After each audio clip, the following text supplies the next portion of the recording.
You're listening to Market the Brew, a leading resource for promoting and marketing craft beer. Join in as we share with you, straight from the source, tools and strategies craft brewers from around the country are using right now to achieve significant success. Hello, and thank you for tuning in to today's podcast. I'm Scott Schmidt, founder of Promote the Brew, and usually I'm the producer of the Market the Brew podcast and vlog. But this week, I'm filling in as our hosts Danielle and Travis had a scheduling conflict. Lucky number 13. That was the episode that today's guests originally joined us back on September 6, 2016. In that episode, we discussed their business model called Alternating Proprietorship. He also joined us again on October 17th as part of our series on beer and baseball. It was a 3-part series that looked at what is involved in developing a relationship with a local professional sports team. That episode, number 35, was entitled Good Ryes Wear Black at White Sox U.S. Cellular Field. The Good Ryes Wear Black is a Black IPA inspired by their beloved Southsiders and was available in 16-ounce cans at the Midwest Craft Beer Kiosk. Well, it's been a long time since we've had him on the podcast, and a lot has happened since he first joined us back in 2016. But I'll let you hear it all from him, and see if you're watching the YouTube version. But before we start the podcast, just a quick reminder that the Market the Brew podcast is available at marketthebrew.com, Apple Podcast, Spotify, iHeartRadio podcasts, and other popular podcast sites. The video of these episodes will be available on the Promote the Brew YouTube channel for you to watch or to listen in. Please follow us on Facebook and Instagram and stay on top of new episodes before they're released. And while you're on Facebook and Instagram, we hope that if you like the podcast, you'll share these episodes with your family, friends, and followers. And if not, let's just keep that between us. Now, find a comfortable place to sit, grab a glass of your favorite beer, kick back, relax, and listen in as I chat with Jeremiah Zimmer, co-founder of Hop Butcher for the World, located in Chicago, Illinois, as he brings us up to date on everything Hop Butcher. Cheers.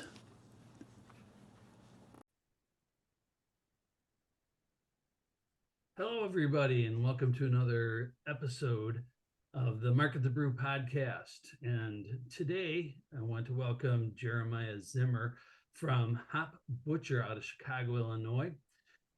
Jeremiah might be familiar to you because back on September 6th of 2016, Jeremiah joined us for an episode number 13 on alternating proprietorships.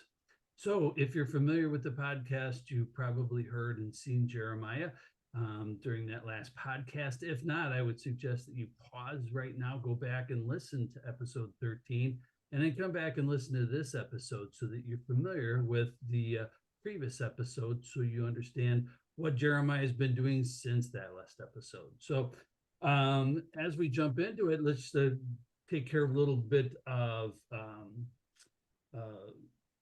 housekeeping, I guess we call it, is so how long has Hop Butcher been in business now? We sold our first commercial beer in February or March of 2015. So depending on how you look at it, everybody kind of, the broad public kind of caught wind that we were purchasing Half Acres old tap room and brewery on Lincoln Avenue last year, or at the end of 21 rather. We've really been brewing and distributing our own beer since 2015. So the better part of 8 years, really, almost 9. Wow. And all the way through COVID and everything else that's happened, it's been an adventure. And it's actually even shocking to hear you say the last time we did this was in 2016, because that blows my mind too, of how young we were when we did that podcast, but also how much time has elapsed since that. Yeah, it is amazing. And I think 13, so you were lucky number 13. Right now, I think we're close to 60, maybe 60 plus That's podcasts. great. So um, we've both come a long way, I guess, since 2016. Yeah. So back then, you were an alternating proprietorship, and you were brewing out of one or two breweries out of Chicago, and that you just mentioned that you had opened up in the old half acre tap room. Are you do you have your own brew house now? We do. We got two. So we have a production facility in Bedford Park. Okay. There is no tap room there, but that's a 4 vessel, 30 barrel brew house, and we're doubling and tripling into 60 and 90 barrel tanks there. So all the big batches that we do, that we self-distribute across Chicagoland and beyond, typically comes from there. And then the ex half acre spot, that is a tap room, retail store, and brewery down on Lincoln Avenue in Chicago, is a 2 vessel, 15 barrel system. So that allows us to double into some 30 barrel tanks, but also half batch and single turn into 15. So we're very versatile in terms of batch sizes, is what that means to me. If we want to brew something unique to the tap room or the tap room in store, we can do that. If we want to brew, a 15 or 30 barrel batch and kick a small amount of beer into the market, along with the batches out of Bedford Park, we could do that.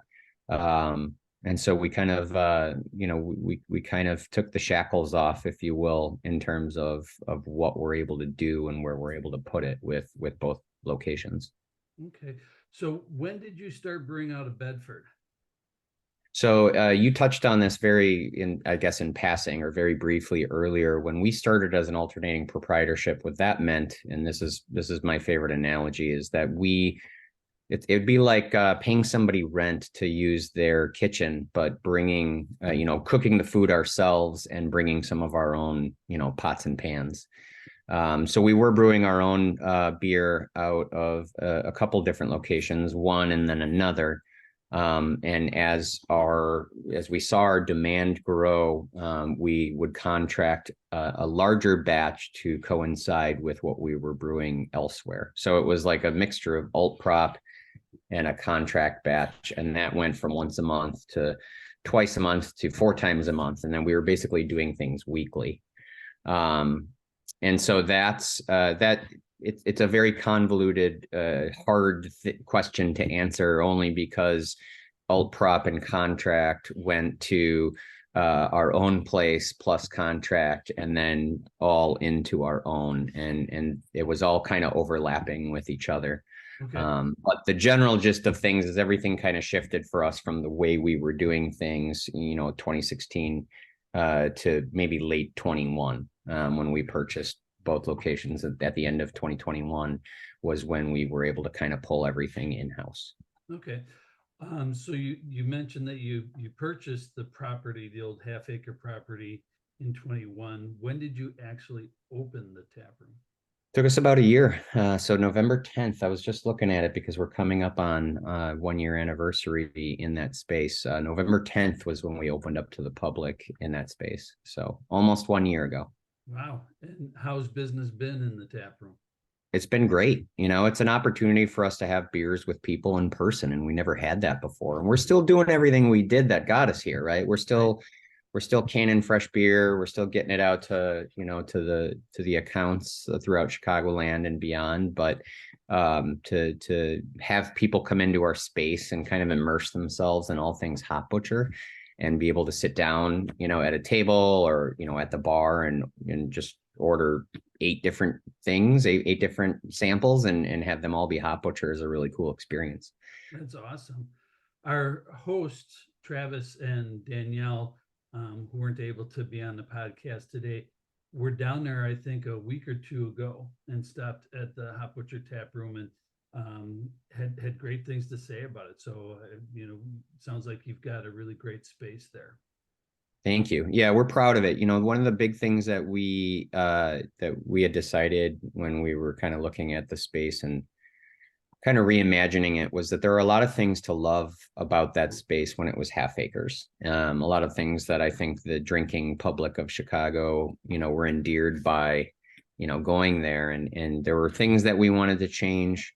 to make it more hop butcher. And there were things that we wanted to leave in place, both as an homage to, what Half Acre had done drinking experience wise, but also just because we loved it. Everyone asked about the grain silo wood wall, if we were going to take that out. And we were like, absolutely not. We love that thing. But obviously we don't want people to walk in that space and think, oh, it's still Half Acre, hop butcher just moved in. So, applying those touches in the right way that we felt good about, that we thought the Chicago beer drinking scene would feel good about, was really the balance that we tried to strike. Right.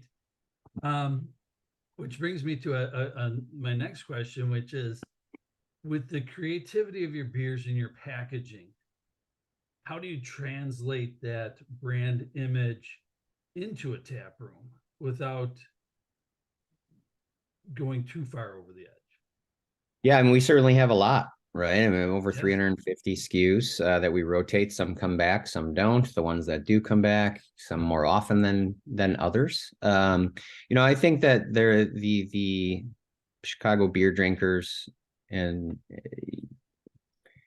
they gravitate towards some and not towards others, right? Like some beers are going to be better than others, but also some labels, artwork, characters, et cetera, are going to be more beloved than others as well. And I think that the last 8-ish years has shown us, that they like seeing new things from us. So we continue to sprinkle new beers and ideas and hop combinations and recipes into the mix. But beers like Double Grid and Blazed Orange and Tavern Cut, Kielbasa King, those are the types of beers that we try to bring back more often than not. And similarly, the types of vibe, if you will, that we try to inject into the tap room. If someone walks into a space that is yours or ours in this case, what questions are they going to ask? What are the types of things they're going to want to experience or learn or hear about or try? And we try to let that drive what we do beer wise, but also, same thing when it came to like decorating or reconcepting the space. Right. Okay. So moving from an alternative proprietorship where you didn't have space to now having a space, how's that affected your retail merchandise program? Not, you mean like t-shirts and apparel, or are you talking about retailing beer? Stickers, anything that you were selling over the counter. I don't even know how you'd explain it as an alternating proprietorship, online probably, Yeah. to actually having a physical space where you can have quantities of stuff out where people can walk in and go, yeah, I love that t-shirt, I love that hat, and then walk out with it plus, 6-pack of beer. Yeah. It's very simply that, like, that people don't have to pay shipping and handling anymore. People still can, right? Not everybody can make it to the retail store to look at t-shirts and stickers, et cetera, in person. You can go online. We bought shopbutcher.com. So that redirects to the site. And we thought that was funny. But people can go on shopbutcher.com or hopbutcher.com/store, pick the t-shirts, and we, the same staff and team that you would meet at the store if you walked in will be the team that puts it in a box and ships it off to you if that's the best thing for whoever's ordering merch. Right. The one thing we weren't able to do before that we can do now is there's a little growler station in the store as well. So when you go in, like you mentioned, 4-packs, you can grab a 4-pack or a case or a growler and pick up a t-shirt and glassware all at once. So it's really nice to have, again, like the tap room, an in-person experience for Hop Butcher merch and to-go packaging. But also, we didn't depart or abandon what got us here in the first place, and that's bringing the beer out to the masses. And as far as merch, making it available to anyone who's willing to pay a couple bucks to ship it to them.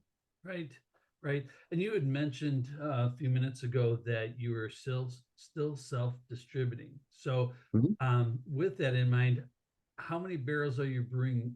Or do you expect to brew this year? So we haven't yet hit the self-distro cap for the state of Illinois. So there's a certain amount of barrelage that they allow to self-distribute, and what what you sell out of your front door or a retail store doesn't count towards that cap. It's really what you're putting in a store yourself, wholesaling to an account, like a Binny's, if you will. So we're getting closer to that cap. Haven't yet hit it. I think that it would be fair to say, 5,500 to 6,000 barrels. Okay. In a year. Pretty substantial. All right. So back in 2016 or 2017, you also appeared in an episode on baseball, or a series that we did on beers in baseball stadiums. And back then you guys had a beer called Good Ryes Wear Black beer, and it was at the White Sox US Cellular Field. Are you still brewing that beer, and is it still available at the ballpark? No and no, but we do still work with the White Sox. Sports and music and just all things Chicago cuisine are three very important parts to everybody at Hop Butcher, and have driven a lot of the things we've done, the beers we've named. One of the things that we set out to do before we even released that first batch, which that actually was the first commercial batch we released, was Good Ryes Wear Black. It was a black rye IPA. We had done that intentionally to put it in, at the time, it was US Cellular Field, big baseball fans. And at the time, that was pre-Craft Cave too. So at the time, they only had maybe 6 to 9 different craft beers, and that was one of them. And along the way, what we found was that there was a segment that enjoyed black rye IPAs, but as we kind of grew into our own and discovered, hazy, just mega ultra hopped beer, that maybe a black hoppy beer, while delicious, didn't move as fast as like our West Coast beers and our hazy double IPAs. So we do still work with them. We worked with them then. It was just one beer. Now their craft beer program, thankfully, has grown by leaps and bounds with 2 different craft caves and these kiosks, and they carry over 80 SKUs of different craft beers.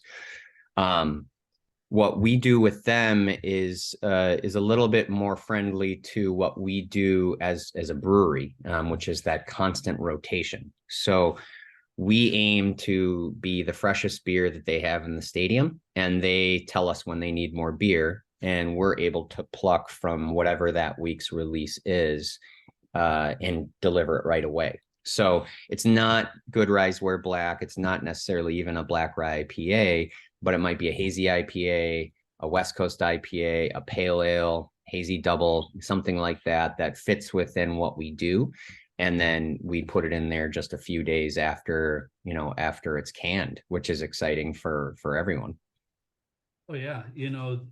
That's one of the things that being from Milwaukee, Brew City, and the Milwaukee Brewers team, I always remember growing up that you get in there and some of the mega brands owned the stadium. And so I wasn't sure how often they'd clean their lines, but man, some of that beer got pretty skunky. So when they started to bring craft beer in, it was really exciting because you knew that it wasn't mega produced and sitting there for God knows how long, because the expiration dates are quicker and the beers don't last as long, so they have to sell it faster. So we're pretty excited as beer fans to have some great beer at the ballparks again. Yeah, no, and they take mostly packaged from us, so it's all in cans, and in our dissolved oxygen readings or DO readings are very low, which does a lot for freshness. So our beer doesn't typically last even to code, which is 90 days, because they sell through it, which is a good thing. But I've had some of our beer just on an R&D and testing type back end thing that has been 60, 75 days old, and it still tastes awesome. So knock on wood, it doesn't last that long, and we're delivering more frequent, smaller amounts of fresh beer to them, so they can rotate and churn through it. But, if it does last 60, 90 days, we're confident that someone's going to crack that can open and still have an awesome, hoppy beer experience. Right. What size cans are they taking? 16. 16. Okay. Um, so besides the ballpark, do you have your beers in any other big venues in the Chicagoland area? Yeah, we never stopped trying to do some beer work with the Cubs and the Bears and the Blackhawks and the Bulls. Like I said, sports has been a big part of who we are as people and as a company. We do work with the Salt Shed, which is super exciting. It's a brand new concert venue in the city of Chicago in the old Morton Salt building along the Yep. Kennedy. And, we go to concerts there on the regular. It's very honestly one of my favorite concert venues overall, especially the outside festival grounds, which beautiful backdrop with the city lights, on a nice summer evening. But the inside is awesome too. So we are available at the Salt Shed, and that's pretty cool to go see a band, at an awesome venue and be able to order a can of Hot Butcher and visit the food trucks and just kind of spend an afternoon there even before the show starts. That's awesome. That's awesome. And then earlier you had mentioned distributing in the Chicago area and beyond. Yeah. Can you describe a little bit in more detail what beyond the Chicago market is? Sure. So first and foremost, the state of Wisconsin allows us to self-distribute beer. We go up there twice a month. And so the Milwaukee and Madison markets, we're not flooding those markets with beer by any means, but all of our beer is available to the small number of accounts we work with in both of those cities. So we go up there twice a month to drop beer at those accounts, and we continue to try and add more where we can and where they fit within those delivery routes. And then we also push out a small amount of beer kind of in a rotating round robin situation to, I'd call it maybe 16 states, where maybe somewhere between 2 and 6 times a year, we give them, a couple beers, a small amount of 2 different beers. And if we're going to go do a special event, say in like the city of New York, maybe we're sending a couple kegs to do a little tap takeover at an awesome craft beer bar in New York City.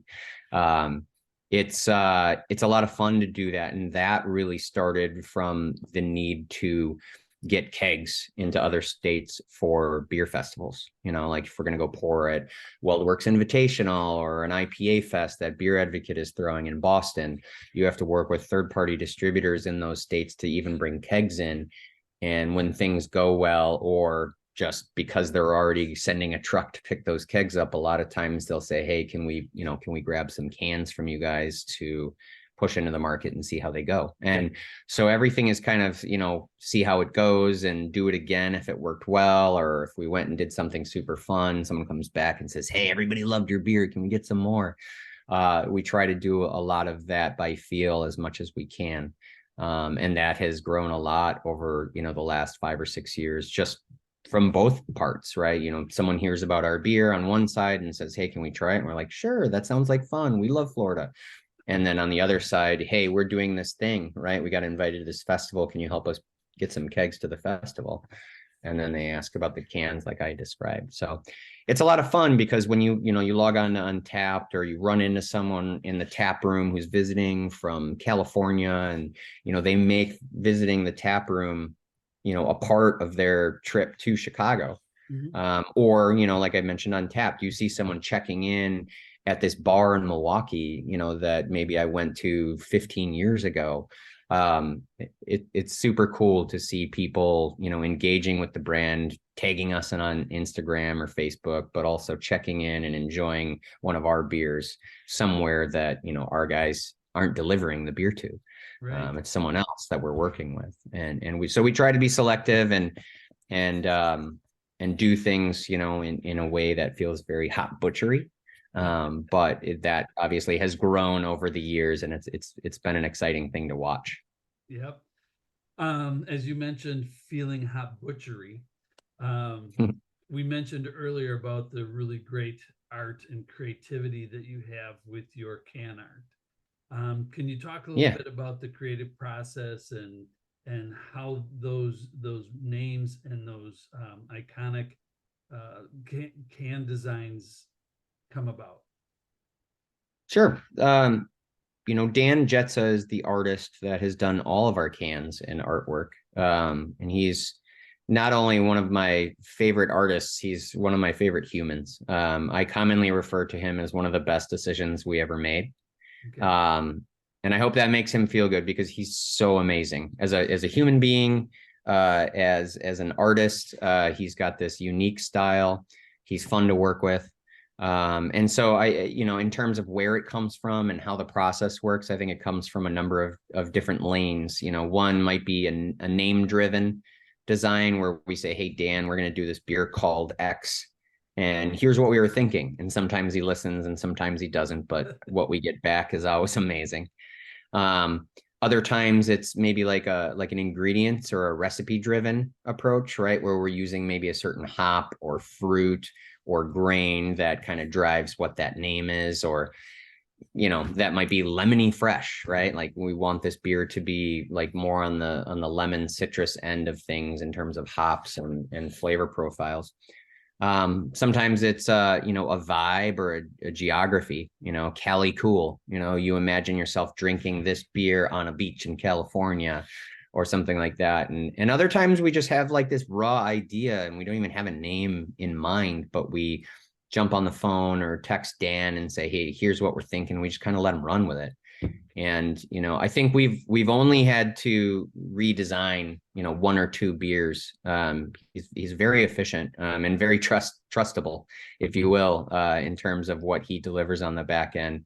But those, 3 or 4 lanes seem to work really well for us. And we kind of, when we're bringing back certain ones, like obviously we're well known for our like Chicago cuisine names, our Chicago historical type driven names. We try to stay away from being kitschy, like there are certainly things that, are maybe quintessential Chicago, but if we called it this or that, like people would maybe groan a little bit. So if we're having fun and people are having fun drinking it, and every now and then they learn something that they didn't know before about Chicago, or they read a name and they look at a can and they say, man, that's really cool, then I think, we're checking that box. We're making the right decisions, and we're putting things in front of people that is a good drinking experience that makes them want to come back, that makes them want to visit our tap room. And yeah, I mean, can't stress enough how fun that is, but also how fun that is because Dan is who he is. Right.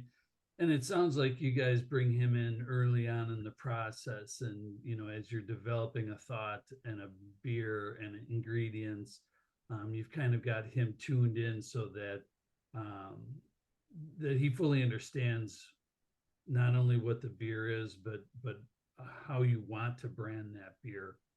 100%. Since he's been with you since day one, he probably really understands the brand very well. He absolutely does. I mean, we're talking to him all week long too. Everybody's kind of all over the place at once, but his focus is obviously branding and artwork, and anything that has to do with that, we're talking with him about it. Right. Now at Hop Butcher, is there one or two crowd favorites that everybody always wants when they come in, or stop out at retail, your best selling brand? Or is there a style of beer that you find that Hop Butcher makes more than any other?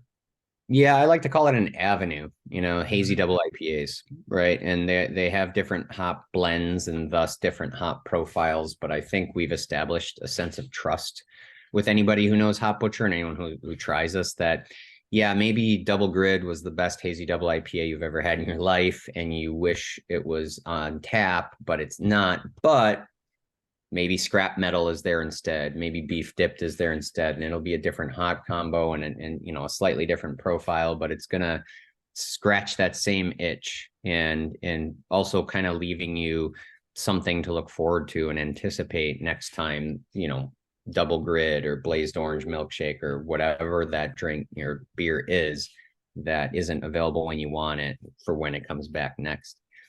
But in terms of like beer specifics, I think I mentioned some of them before: Blazed Orange, Double Grid, which is clear beer pale ale, version of our Citra Mosaic, a little bit lower ABV. We get a lot of requests for Kielbasa King and the Jewels, and one of my favorite things is that maybe we don't see a high volume for every single beer. Hey, when are you going to make XYZ next? But it's those random ones that you don't expect. Right. Like a milkshake double IPA we haven't released in 2.5 years, and someone's like, hey, when are you going to do numerous different things again? And we're like, oh my God, haven't even thought about that beer forever, but I love that you love it. And those are always fun conversations to have, or favorite comments to see online when we do a post or otherwise. Okay. So talking about all the different styles and crowd favorites, are you now, or have you thought of seltzers or ready to drinks or any of the alternative styles out there that a lot of breweries are dabbling in or have jumped full into these days? Of course, yeah, and we have them on our taproom menu. In the store, really, if you go in to have a growler or order a pint, we have hard seltzers. We will do fruited milkshakes that aren't shelf stable. Everything that we put in cans and kick out to stores is shelf stable. But if you want to go in and taste something that we just fruited the heck out of, you can find that on our taproom menu for sure. Okay. And that's maybe lesser popular than hazy double IPA styles as well. Your English milds and your red IPAs, like we're still doing those as well. We're just trying to be smart about how much of it we make and where we put it, so that we're able to, make those beers for fans and customers, but not make a 90 barrel batch of something that's going to sit for a while. And I guess having the smaller brew system at the tap room allows for that a little bit more. It's huge. Yeah. Yep. And by huge, I mean, appropriately sized. Exactly. So when you're not at the brewery and you're not working the beer crowd, what do you like to drink? Oh man, good question. I like to spend some time during the summer months on the golf course with friends, and in backyards playing games, letting our kids play together. So a Modelo or a Miller High Life in a glass bottle is a common beverage for me. If I'm drinking something that isn't maybe a bigger beer brand beer like that. Okay. Really into the lower ABV stuff, the Heller High watermelons from 21st Amendment, the Rosas from Rev. I live not very far from Goldfinger in Downers Grove, so their lagers are always a welcome thirst quencher to me.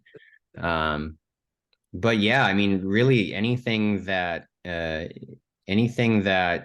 can drink a couple of and not be incapable of doing everything else that has to get done for the rest of the day, including parenting, right, is something that I'd put on that list.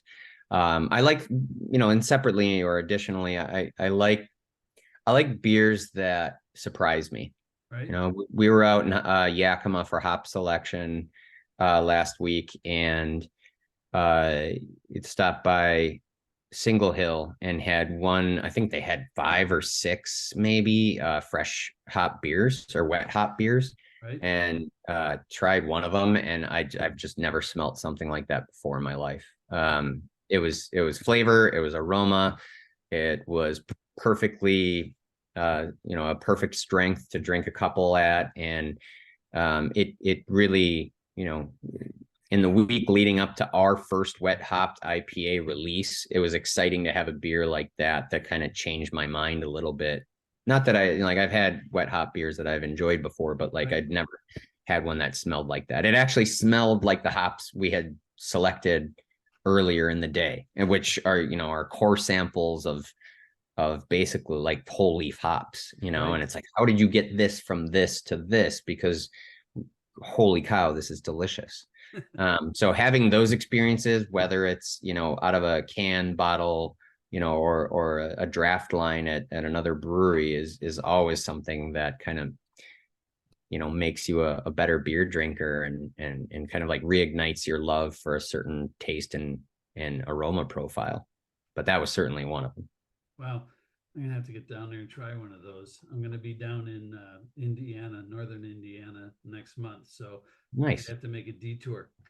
Yeah, no, it's called Fresh Produce. We're actually releasing it in 2 days on Friday, so it'll be on draft and in cans. And like I said, it's our first wet hop beer ever. Yeah, I have to give it a try. All right, so we've covered a lot in the last half hour.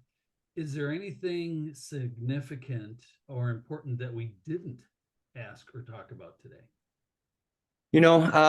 I think we covered a lot. I agree. One of the big things is that, we're continuing to try to push those flavor and aroma boundaries in our beers, that, we're making more West Coast beers because we want clear beer, we want hazy beer, we want stouts, we want lagers. Like there's really a beer for everybody.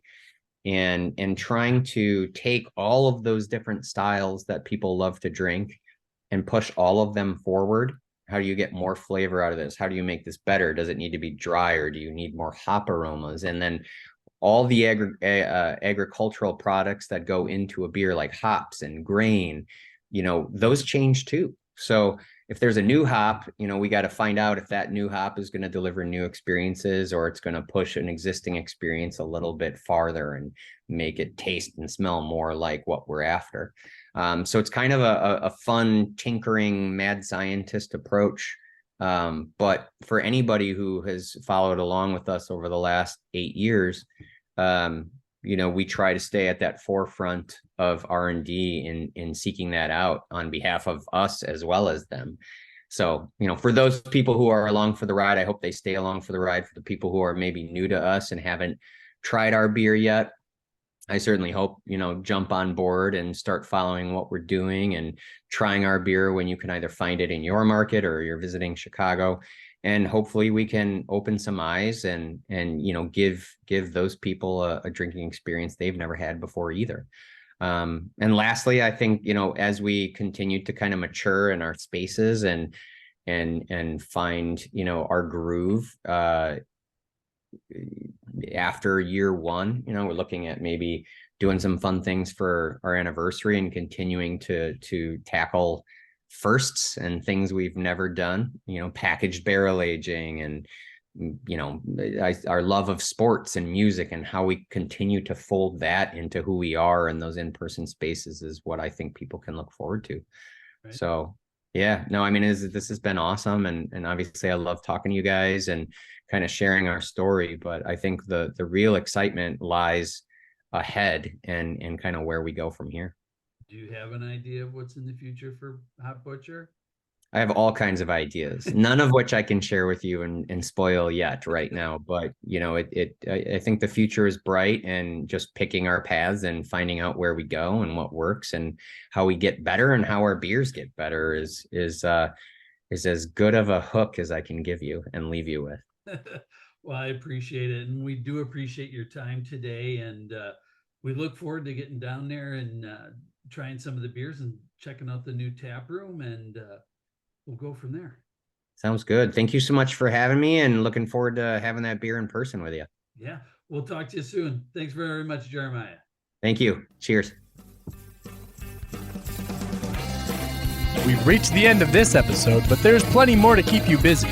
For online source materials and proven case studies delivered right to your inbox, sign up for our mailing list by visiting marketthebrew.com.